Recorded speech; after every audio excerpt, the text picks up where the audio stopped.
Okay, so I want to start off by saying that the goal of this video is not to point any fingers, blame anyone, or throw anyone under the bus. I kind of just want to document this and keep everything positive and share this with you so that you don't go through the same nightmare that I went through. Okay, so I sent in 9 books to have their cases upgraded, reholdered as they call it. So I got an email from CGC saying that 3 of the 9 books that I sent in would not be able to receive the same grade. So of course I'm freaking out, so this is where the nightmare begins. And they sent the email at the end of the day, so I couldn't contact them immediately and had to wait till the next day to find out what happened. And obviously I had a million questions running through my head, but the main thing was how could this possibly happen if all the comics were in a hard shell protective case? So this is the email that I received from CGC. If you want to pause and read it, that's cool, but I'll just quickly tell you what it says. While reholdering your books, I noticed that 3 of them had impact damage on the top edge of the back cover. Gambit 1, Marvel Spotlight 5, and Avengers 196. After showing them to a grader, there's a good chance that 2 of the 3 books can recover their grades. The Gambit 1, unfortunately, while the grade would improve from its current condition, would still fall short of the 9.8. So of course, while I'm reading this, I'm freaking out because I'm thinking, again, how in the world could this possibly happen? Anyway, back to the email, which I read probably about 10 times. So with the pressing, he was saying that, 2 of the 3 books could actually recover their grades.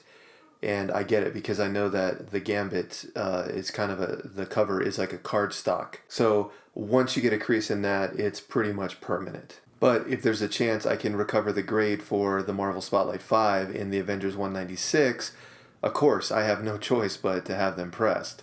And if you read the end, which I think is kind of funny, well, it's really not, but he offers to send the books back raw and damaged.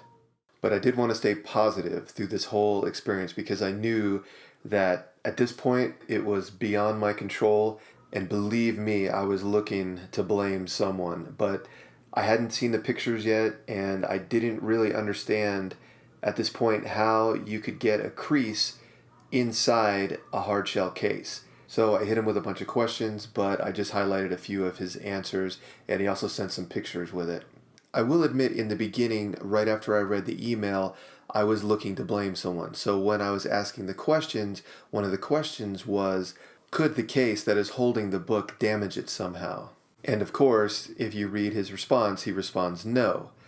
But after seeing the pictures, I noticed that they all had the same kind of damaged crease, like that something jammed into them. So I still have some books that are held in the old cases, so I got them out and started inspecting to see how could this happen.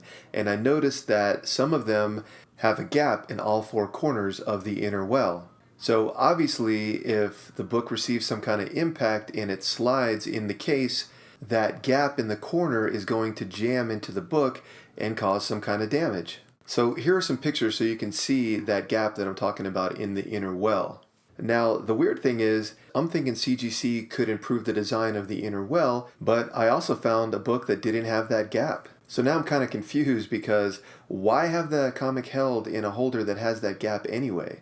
Is it based on thickness? Is it based on tier? Either way, why have it when it could possibly cause damage if there is impact, as you can see? So if I can make a recommendation to CGC, I would say remove the gap from all of the holders. Here is the picture of the back cover of Gambit 1 that I got back from CGC. Now as we zoom in, you can clearly see where the inner well jammed into the top right corner when the book received impact from shipping. So, of course, I got all the books pressed. They kept them all together. They shipped them all together. Now, because I sent the books in to be reholdered, none of the grades show up in my account when the book shipped. So I truly had to wait until I opened the box to see what grades I was able to recover. So here we go. Let's check it out. I'm pulling the Gambit issue number 1, gold foil edition, which was originally a CGC 9.8. After the book was pressed, it came back a 9.2. So going from a 9.8 to a 9.2, it's a fair market value loss of about $300, which I filed for that amount, but I later had to change it because it was a lot harder for me to prove that there was a value decrease, so I wound up having to just file for the whole loss So I wound up changing the 300 to 360 because that was the amount that I paid for that book. So here's a close-up of the book, and I do have to say, even though it came back a lower grade, they did an amazing job of pressing out the crease. You can barely see it. This is the picture I got back from CGC. This is the Avengers 196, and as you can see, the same thing. The comic jammed forward, and that little gap in the inner well caused the book to crease. So I'm pulling out the Avengers 196 CGC 9.8, and bam, the grade was thankfully recovered. So I just want to thank CCS for the amazing pressing job and the ability to recover my grade. The book looks amazing. The edges are sharp and clean. Like I said, I wish CGC would get rid of that gap in the inner well, but hey, I recovered my grade, no loss other than the pressing fee, which I will claim on the insurance. So I'm happy here. Alright, so moving on to Marvel Spotlight 5, which was originally a CGC 9.2.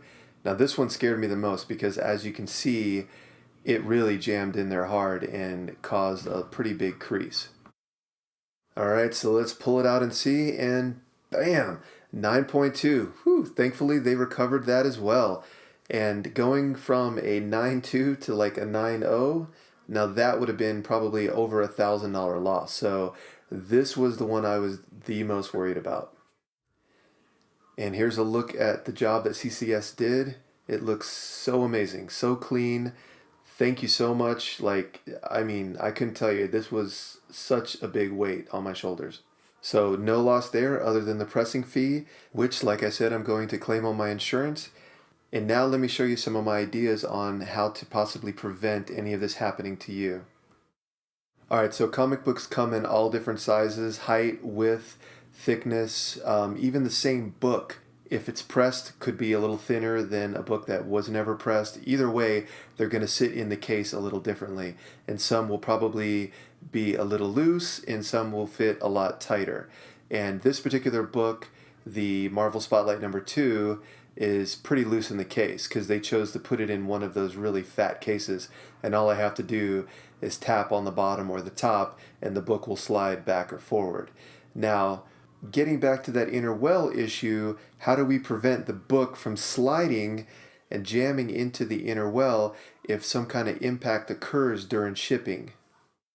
So I thought about it. If we put pressure in the middle of the case and we stacked the books, and each book got some kind of pressure point, and all I did is took the cardboard backing for a raw comic and fold it in, I guess, quarters, and just put it in the middle, and then stack the next comic, and then fold another one, stack the next comic, and then topped it off with a cardboard backing on the back part of it, and then a cardboard backing on the top part of it, then tape it all together so everything is nice and tight, and then put that in a box, and then do the whole box within a box thing. So you put the tightly wrapped comics in a box so that they can't slide, can't move, and then put that box within a box which has bubble wrap and the popcorn all around it.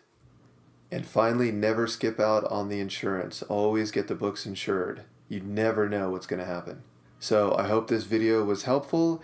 And I have to say, other than the fact that the books just took a little bit longer to get back and the hassle of filing and collecting the insurance, everything worked out in the end. So thank you very much.